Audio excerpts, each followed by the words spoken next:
The obsession with a defensive midfielder at Chelsea Football Club continues, and it's to the point now where Manuel Ugarte is at the top of the list. Chelsea are actively competing with PSG, who have agreed terms. And then we look at Levi Colwill. Levi Colwill shaked the ripples of Chelsea Twitter.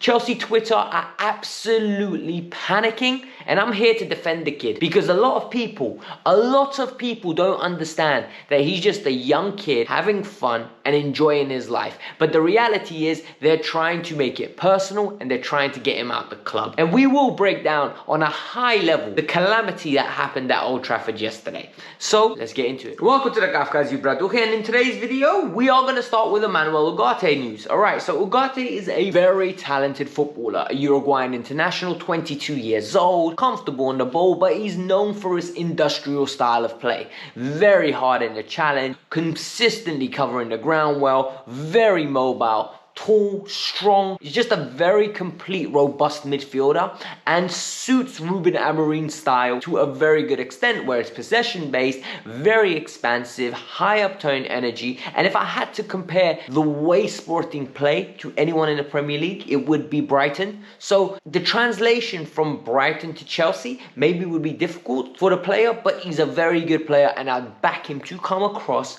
and be successful at Chelsea. But what's going on? Why are we talking about him?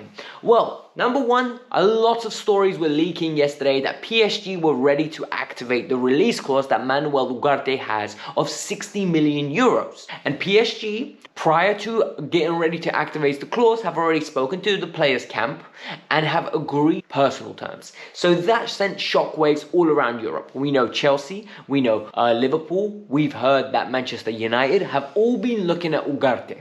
And the best part of this is now the fact that PSG made the first move. Now Chelsea are ready to compete. Chelsea are saying, listen, we're here and we're going to be involved for this player. This player is a very good player. And this is coming from Bola in Portugal, and it's also coming from Fabrizio Romano, who's reporting it on a global standpoint. And what Fabrizio Romano has explained to us is PSG agreed personal terms, but they are far away from agreeing a fee with Sporting Lisbon. Sporting wants 60 million euros. PSG aren't willing to give them in the installments, yes, that word again, that Sporting are wanting to have happen. They want it up front, but at the same time, they'll negotiate a heavier installment up front and then slow a little bit less later on in the day. PSG don't want to do that. But Chelsea have now retaliated and they're reacting.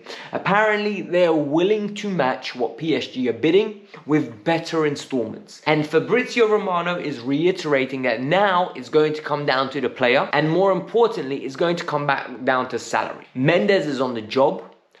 You already know when it comes to Mendes, he is one of those people, Jorge Mendes. He's going to get the best deal for his client. He's a phenomenal football agent, and when it comes down to getting the best deal for himself and the client, he's always there and he's always mopping up. He's always wrapping up the deal perfect. What's good to hear is that Fabrizio Romano reiterates that Chelsea are still in for Caicedo and that this is just a move to really flex their power in the market, show that they can do it, and that he is on their list of sixes that they're looking for. And if the opportunity is there to buy him, they want to be involved because they believe he is a very good player.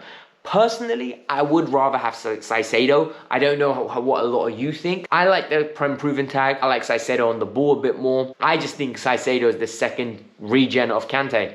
And putting him next to Enzo Fernandez would, for me, just be a really good way of maneuvering Chelsea from a team that's soft to the core to now really strong in the midfield area, and bringing in Andre Santos, and maybe if we can attract Romeo Lavia to come in as well, and having those four accompanied by N'Golo Kante as a 5 in midfield where, you can rotate them in the 2 positions. For me, I'd love that. But let me know your thoughts, people. But before we move on to the latter stages of the video, I need you guys to do me a massive favor. You made it this far, it means you've enjoyed the video so far, and the admin part, right? Hit the like button. I want to get 1,000 likes on this video. It goes a long way. It pushes the video out to other people that haven't seen it to make sure that they basically get the opportunity to see it. So support me by that way. Subscribe to the channel, and in the pinned comment is my Instagram. Go follow me on Instagram. Hit me up with any football related questions. I'll be happily replying and just building the community that I love to talk about football. So you guys watch football content. Clearly you like football as well. Let's get into it though.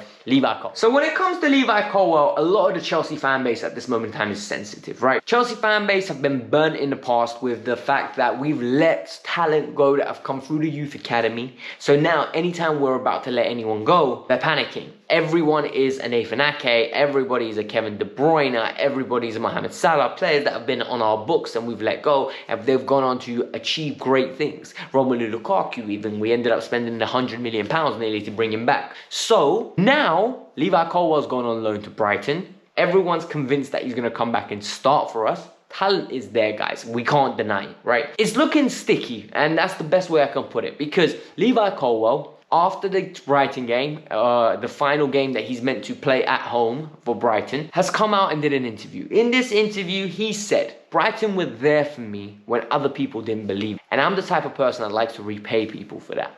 And this is an alarming statement, if we're going to be honest, right? This highlights that this guy's loyal. And the fact that he said when other people weren't there for me, a lot of people took it as a shot at Chelsea. I take it more as a statement of him displaying his gratefulness to Brighton for giving an opportunity at this level. Look, guys, we've seen players go on loan, especially to teams that do well.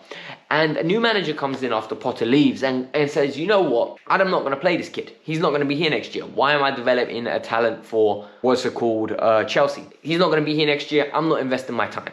So I understand that sentiment. But this is where it gets interesting. He said, and I quote, I forgot I play for Chelsea at the moment. I'm a Chelsea player at the moment, or something like that. And that really rattled a lot of Chelsea fans. Chelsea fans got very angry. They've started sending him abuse on Instagram. They've started saying, oh, sell the kid, he's not good enough. He's absolutely rubbish. And later this night, and this is where, after the Athletic interview, I think emotions are high and people are retaliating. We're getting absolutely destroyed by Manchester United 4-1.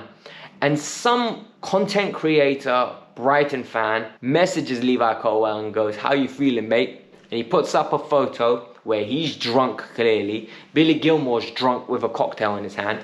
And the word, brilliant. A lot of people took that really offensively. I personally think it's not that deep. And the reason I'm going to explain to you why it's not that deep is because Levi Colwill knows Billy Gilmore from a young age. I know when you know somebody from a young age, you've had a little bit of alcohol together, you're good friends, you're just going to mess around. He's evidently being asked, how are you feeling? He's saying brilliant. They're celebrating this amazing season. But the reality is, if he's out here celebrating his amazing season, what is the issue? I think people are reading too much into it and they want to make a story where there isn't one. Ben Jacobs has come out and basically reiterated a very interesting thing. Chelsea have no intention of selling him. Chelsea have reiterated to his agent, he's not going anywhere. He's got 2 years left on his deal. If he plays X amount of games, a third year gets triggered. Chelsea have already offered him a new contract that he's rejected because he didn't think the money was good enough. But Chelsea are going to renegotiate and come back with another offer.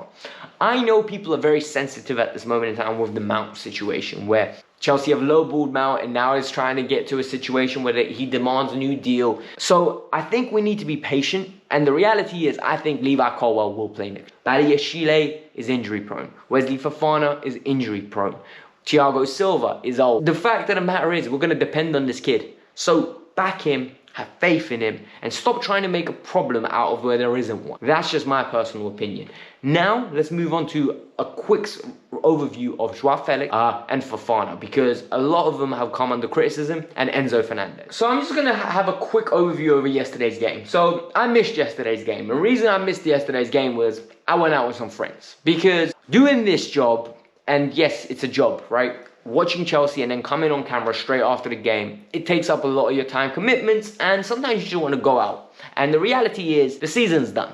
So I'm going to watch the game at a later point. I've watched some extended highlights, right? So I know what happened on a high level. I can't give you guys the little intricate details, so there won't be the good, the bad, and the downright ugly. But we can take some high level takeaways. I saw Wesley Fofana made more mistakes. And a lot of people are saying Wesley Fofana is a rubbish player. We need to stop sugarcoating how bad he's been. He's been horrible. I think this is bang out of order. Wesley Fofana, up until a couple weeks ago, was one of our best players. He's going through a barren spell. He's going through a bad spell at this moment. So we need to be calm. We need to be composed. And we need to let this kid play through this. The season's over. It's a bad system. Frank's not coaching these guys, so they're making mistakes. They're being complacent. A good manager comes in, he'll raise his game. I've got no problem. Enzo Fernandez yesterday showed a little bit of fight after Bruno started talking nonsense to Kepa when he scored the penalty. They started talking rubbish, and Enzo really stood up, and a lot of Chelsea fans like that. They said that he's showing leadership qualities, give him the captain's armband. I think we need to keep that away from him. I think Enzo needs to focus on his game. He needs to develop himself, and a more senior player, someone that's been at the club longer, needs to get the armband. Enzo's 21, 22 years old, so he doesn't need that pressure. I personally would give the captain's armband to Reece James.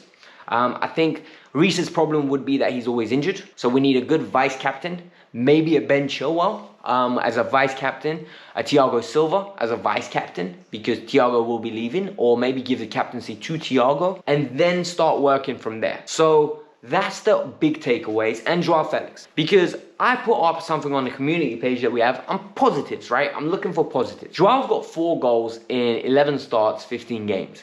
He gets a goal 1 in every 2.5 games.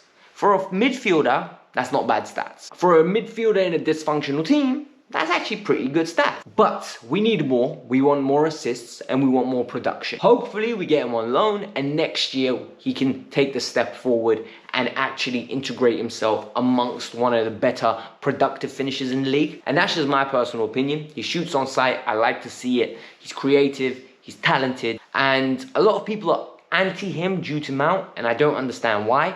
Because at this moment in time, if you look at their stats from the season, he destroys Mount. And if you look at the eye test, he destroys Mount. So I don't get it. I really don't. But I know people love Mason Mount due to the fact that he came out the youth academy. We're grateful for what he's done for us in the past. But this was the Kavkas View. I hope you all enjoyed this video. Hit the like button, subscribe to the channel. Let me know your thoughts. Peace out. I'm out.